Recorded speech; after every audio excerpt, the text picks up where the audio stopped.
നമ്മുടെ രക്ഷകനും കർത്താവുമായ യേശു ക്രിസ്തുവിൻ നിസ്തുല നാമത്തിൽ എല്ലാ പ്രിയപ്പെട്ടവർക്കും ക്രിസ്തീയ വന്ദനങ്ങൾ. ഈ സന്ദേശങ്ങൾ എല്ലാവർക്കും അനുഗ്രഹമാകുന്നതിൽ വളരെ സന്തോഷമുണ്ട്.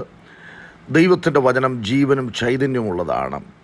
അത് പ്രാണനെയും സന്ധിമജ്ജകളെയും വേർപിരിക്കുന്നതുവരെ തുളച്ചു ചെല്ലുന്നതും ഹൃദയത്തിലെ ചിന്തകളെയും ഭാവങ്ങളെയും വിവേചിക്കുന്നതാണ്. ദൈവത്തിൻ്റെ വചനത്തിന് കടന്നു വന്ന് പ്രവർത്തിക്കുവാൻ കഴിയാത്ത ഒരു മേഖലയും നമ്മുടെ ജീവിതത്തിലില്ല.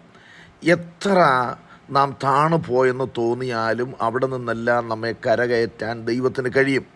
വചനമയച്ച് ദൈവം ചെയ്യുന്ന ക്രിയകളുണ്ട്. ദൈവത്തിൻ്റെ വചനത്തെ മടക്കുവാൻ ആർക്കും കഴിയില്ല.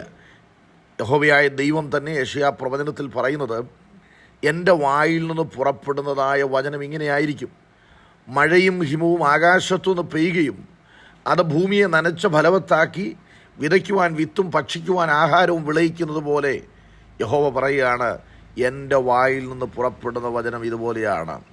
അത് ഊഷരഭൂമിയെ നനച്ച് ഫലവത്താക്കി വിതയ്ക്കുവാൻ വിത്തും ഭക്ഷിപ്പാൻ ആഹാരവും നൽകുന്നത് പോലെ ആയിരിക്കും. ഫലരഹിതമായ മേഖലകളെ പണിയുന്നത് ദൈവത്തിൻ്റെ പദ്ധതിയാണ്. ഫിലിപ്പിയ ലേഖനം 1-ാം അധ്യായം അതിൻ്റെ 4-ാമത്തെ വാക്യം: നിങ്ങളിൽ നല്ല പ്രവൃത്തിയെ ആരംഭിച്ചവൻ യേശുക്രിസ്തുവിൻ്റെ നാളോളം അതിനെ തികയ്ക്കും എന്ന് ഉറപ്പായി വിശ്വസിച്ചു ഇരിക്കുന്നു. ഒരാൾ യേശുവിനെ രക്ഷകനും കർത്താവുമായി സ്വീകരിക്കുമ്പോൾ ആ വ്യക്തിയിൽ ഒരു നല്ല പ്രവൃത്തിയെ ആരംഭിച്ചിരിക്കുകയാണ്. യേശുക്രിസ്തുവിൻ്റെ നാളെന്ന് പറയുന്നത് കർത്താവിൻ്റെ മടങ്ങിവരവാണ്. രണ്ട് കാര്യങ്ങളിൽ ഏതെങ്കിലും ഒന്നിനെ നമ്മൾ അഭിമുഖിച്ച് മതിയാകുകയുള്ളൂ. ഒന്നുകിൽ യുഗത്തിൻ്റെ അവസാനം, അല്ലെങ്കിൽ നമ്മുടെ ജീവൻ്റെ അവസാനം. അപ്പോൾ നമ്മുടെ ഈ യുഗം തീരാറായി. ഈ യുഗം ഒന്നുകിൽ തീരും, അത് യേശുക്രിസ്തുവിനെ മടങ്ങിവരവോടുകൂടിയാണ്. അല്ലെങ്കിൽ ജീവൻ്റെ അവസാനം. ദൈവം തന്ന ആത്മാവിനെ ദൈവം തൻ്റെ സന്നിധിയിലേക്ക് വിളിച്ച് വേർതിരിക്കും. പൊടി പണ്ടായിരുന്നത് പോലെ മണ്ണിലേക്ക് തിരികെ ചേരും. ആത്മാവ് അതിനെ നൽകിയ ദൈവത്തിൻ്റെ അരികിലേക്ക് കടന്നു പോകും എന്ന് നാം വായിക്കുന്നുണ്ട്. അപ്പോൾ ഈ രണ്ട് കാര്യങ്ങൾ അഭിമുഖീകരിക്കുന്നതിന് മുമ്പ് യേശുവിനെ അനുസരിക്കുന്ന അനുഗമിക്കുന്ന വ്യക്തിയോടുള്ള ബന്ധത്തിൽ സ്വർഗീയ ശില്പി ഒരു പണി ആരംഭിച്ചിരിക്കുകയാണ്. നാം ദൈവത്തിൻ്റെ കരവേലയാണ്. കുശവൻ്റെ കയ്യിലെ കളിമണ്ണ് പോലെ നമ്മെ ദൈവം മെനഞ്ഞുകൊണ്ടിരിക്കുന്നു. കുശവന് കളിമണ്ണിന്മേൽ പൂർണ്ണ അധികാരമുള്ളതുപോലെ നമ്മിൽ കർത്താവിന് പൂർണ്ണ അധികാരമുണ്ട്. ഉടമസ്ഥന് ഉപയോഗമുള്ള മാനപാത്രങ്ങളാക്കി നമ്മെ പണിതുകൊണ്ടിരിക്കുകയാണ് ദൈവം. ഇനിയും പണിതുകൊണ്ടിരിക്കുമ്പോൾ ഏതെങ്കിലും ഒന്ന് കുശവൻ്റെ കയ്യിൽ ചീത്തയായിപ്പോയാൽ, കേടായിപ്പോയാൽ, ദൈവമാകുന്ന കുശവൻ ആ പാത്രത്തെ വലിച്ചെറിയുകയല്ല, ആ പാത്രത്തെ മറ്റൊന്നാക്കി രൂപപ്പെടുത്തിയെടുക്കുന്നവനാണ്. ചിലർ ദൈവത്തിൻ്റെ സന്നിധിയിൽ കടന്നു വന്നിട്ട് തകർച്ചകളും വീഴ്ചകളും ഒക്കെ ഉണ്ടാകുമ്പോൾ എൻ്റെ ലൈഫിനെക്കുറിച്ച് ഈ ദൈവത്തിന് പദ്ധതിയില്ല, അല്ലെങ്കിൽ എന്തുകൊണ്ടാണ് ഇങ്ങനെ തകർച്ചകളൊക്കെ ഉണ്ടാകുന്നത് എന്ന് ചിന്തിച്ച് ഭാരപ്പെടാറുണ്ട്. പ്രിയപ്പെട്ടവരെ, ദൈവം അറിയാതെയോ അനുവദിക്കാതെയോ അല്ല നമ്മുടെ ജീവിതത്തിൽ കാര്യങ്ങൾ നടക്കുന്നത്. സാധാരണയായി ഒരു പണി ആരംഭിക്കുന്നതിന് വേണ്ടി സമഗ്രമായ ഒരു മാസ്റ്റർ പ്ലാൻ മുൻകൂട്ടി ആസൂത്രണം ചെയ്യുന്നു.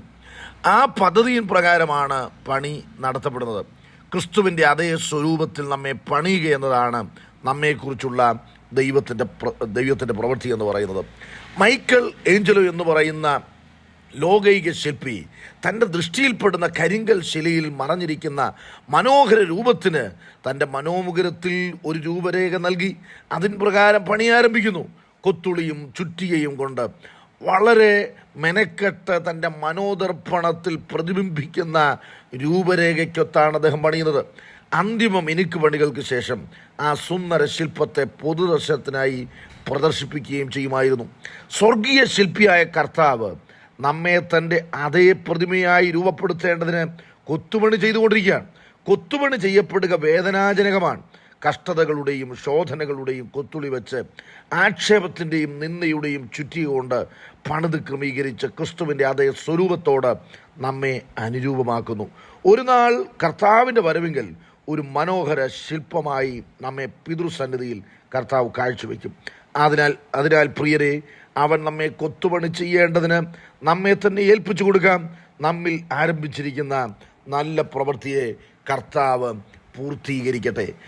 നമ്മിൽ ദൈവം ആരംഭിച്ചിരിക്കുന്ന പദ്ധതിയെ തടയുവാനോ അതിനെ മുടക്കുവാനോ പിശാചോ അല്ലെങ്കിൽ പിശാചിനാൽ ഉപയോഗിക്കുന്ന വ്യക്തികളോ ശ്രമിച്ചാലും ചിലതിലൊക്കെ അല്പം തടസ്സമൊക്കെ നേരിട്ടേക്കാം. നമ്മൾ ഉദ്ദേശിക്കുന്ന സമയത്ത് ചിലത് നിറവേറാതെ വണ്ണം താമസം നേരിടുന്നതായി തോന്നാം.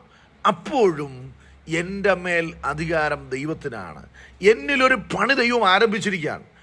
ദൈവം ആരംഭിച്ചിരിക്കുന്ന നല്ല പ്രവൃത്തിയെ ദൈവം പൂർത്തീകരിക്കും. സെരുബാബേലിൻ്റെ കൈ അടിസ്ഥാനമിട്ടു.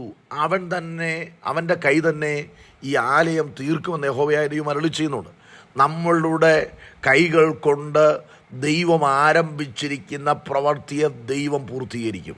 ഏതെങ്കിലും കാര്യം പ്രാർത്ഥനയുടെ അകമ്പടിയോടുകൂടെ ആരംഭിച്ചിട്ട് എങ്ങുമെങ്ങും എത്താതെ, നിങ്ങളുടെ ഭാവിയായിരിക്കാം, നിങ്ങളുടെ ഭവനത്തിൻ്റെ പണിയായിരിക്കാം, തലമുറകളുടെ കെട്ടുപണിയായിരിക്കാം, എങ്ങുമെങ്ങും എത്താതെ നിങ്ങൾ കുഴഞ്ഞു കിടക്കുന്ന അവസ്ഥയിലാണ് എങ്കിൽ ഭാരപ്പെടാതെ വണ്ണം ദൈവത്തോട് സഹകരിക്കുക. പിറുപിറുക്കാതെ, അകലാതെ, സംശയിക്കാതെ നമ്മുടെ അവിശ്വാസത്തെ വിശ്വാസം കൊണ്ട് കീഴ്പ്പെടുത്തി ദൈവത്തോട് ഇന്ന് രാവിലെ ചേർന്ന് നിൽക്കാം. ദൈവത്തിൻ്റെ പണി നമ്മിൽ പൂർത്തിയാകട്ടെ. ഈ വചനങ്ങളാൽ ദൈവം നമ്മെ അനുഗ്രഹിക്കട്ടെ.